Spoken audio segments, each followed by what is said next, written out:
Hey guys, this is season 2 of the anime, so please check out the season 1 recap as well. The link is in the description. But for a quick preview of season 1, Shinku was summoned to this world as a hero by a strange dog, and after completing his job, Shinku returned to Earth. But now Princess Milhi is eagerly awaiting Shinku's return, and after more than a year, that dog comes in again to open a portal for Shinku. And this time Shinku brought his childhood friend Becky to that world, but far away in London, his cousin Nanami was also summoned to this world by a cat and ended up at Galette Kingdom. And on this side Shinku was finally reunited with Princess Milhi again, and along with her other 3 girls of his harem were also delighted to have Shinku again. There Becky finally woke up and Shinku introduced her to his girls and gets a warm welcome by Milhi, but now comes the fun time as the war has been started. You may be wondering why the war will be fun, so let me explain. In this Beastmen world, the 2 friendly kingdoms, Dog Kingdom Biscotti and Lion Kingdom Galette, wage war for fun, because in this world everyone is protected by the power of Floriand. And if someone is hit with a force, they turn into a stuffed ball, or they may lose all of their clothes and become naked, so there is no chance for casualties. And both kingdoms treat war as a social event. Then Nanami was drooling over to participate from the sidelines, and Leo made her wish come true as she accepted her as the hero of Galette. Just like Shinku, he's the hero of Biscotti. And right from the start he defeated 3 elite of the Lion Kingdom, and their queen Leo made the announcement of the official hero of the Galette Kingdom who will fight from their side, Nanami. And Shinku both were participating in the war, so Milhi told Becky to give it a try as well, but she's not an athlete like Nanami and Shinku, so she sets this one out. But Milhi introduced her to everyone as the friend of the 2 heroes, but away from there in the Principality of Pastillage. Princess Kovra was watching the stream and also wanted to have a personal hero like both nations, so she got the idea to welcome Becky as the hero of Pastillage. But on the battlefield, things were heating up as Nanami came face to face with Shinku. Both are heroes, so their battle is one heck of a feast, but still there's Leo remaining in the battlefield. And Yuki and Eclair are up against the strongest of Galette, and there they get overwhelmed by Leo's power. Yuki did manage to take a leap, but still they were defeated as her armor got busted.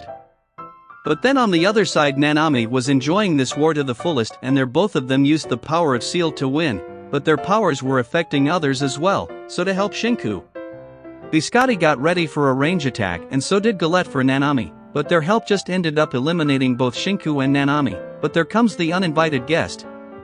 She was full set to take Becky, and the war was paused for a brief time and all of the friends were having fun. Shinku and Nanami wanted Becky in this playful war, but she was still not interested. And now comes the wildcard entry. Kovra announced her participation in this war as well. Apparently, this pipsqueak felt left out, that her childhood friends Milhi and Leo were leaving her out in this fun war, and Milhi didn't have that kind of intention. More so, she was more than happy to let her join in, so Kovra took Becky as her own and challenged both heroes.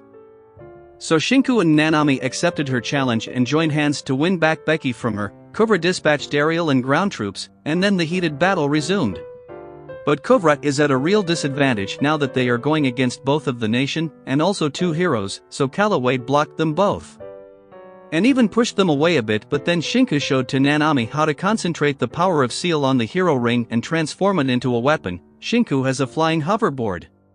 And Nanami transformed her weapon into a wave rider, so Callaway was out of this war. But now the most powerful of the 2 kingdoms has joined hands, and Kovra realizes she's screwed if these 2 get to her army. But she wants Becky to join in this war, not as an athlete, but as a spellcaster, and Becky finally chose to take part in the war by officially becoming the hero of Pastillage, and her ring becomes a flying broom, making her the perfect magic girl. And after her Kovra also got all ready to head into battlefield. Becky showed off her powers by eliminating a bunch of ground troops, and the fun continues. Becky then turned towards Biscotti's stronghold, and gets welcomed by Nanami and Shinku, but she just made fun of their attack as she dodged them and even defeated them. And this time even Nanami's underwear got busted. Becky finally reaches Milhi and attack, and Milhi did the same, and the result was in a draw. But it wasn't the same for Kovra because she was facing Leo, and as expected, Leo was invincible as always, and with that Galette secured first place. And Biscotti was in second, following with the lowest point Kovra, and that brought the event to a close, but Kovra still wants Becky for herself. And seeing her, Shinku and Nanami gave their consent to let her have Becky as their nation's hero. but they are surrounded by beastmen, so they really do have the trail of animals. Milty the dog princess enjoys playing like a real dog, and these three also like to be petted. And now that they are on summer break, Eclair, Shinku, Becky, Riko, and Nanami goes to the home of Yuki and Bairochi, while the three princesses enjoyed their tea time at castle. After that, Shinku and Becky appear to be really close as Shinku makes up her hair for her. Becky becomes clingy because she wants to know about his relationship with all of the girls here. She has just pinned down the guy and is forcing him to spell it out. So, leaving that aside, everyone began returning to their kingdom, Leo, Kovra, and Becky, and their Shinku gets to Yuki to train during the summer break to prepare for the next upcoming war event. But he was not alone, he was accompanied by Eclair and Noir, and both were taking their training little too seriously because of their rivalry. But after their tiring battle, all of them enjoyed a bit of a free time in River. Noir got to train under Yuki to learn more about demons. As for Shinku, he already had his share of experience fighting demons, such as the last time he fought in Season 1, but seeing Shinku this close to Noir, Eclair warns him to keep some distance because in the end she's from a different kingdom. Noir heard this and teased Eclair, then there she goes unleashing her power and forming Energy Blade. And Noir then showed up her mover as well with the string energy, but as their power clashed again, it ended in a draw. Well, on the other hand, Leo was having a great time as Nanami is an expert at petting techniques, but at night as our hero was strangled by Yuki in sleep. He woke and went outside for some fresh air, and there he saw Eclair enjoying the moonlight, so Shinku accompanied her and both ended up sharing some heartfelt words with each other. Shinku does like petting, but this time Eclair wanted to have a chance at petting.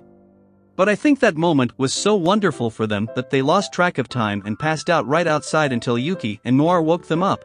But while they are having their quality training, Violet turns to Leo and Gaul with the bandit problem in their kingdom. Gaul couldn't take such injustice and wanted to solve it himself, and Leo also gets involved.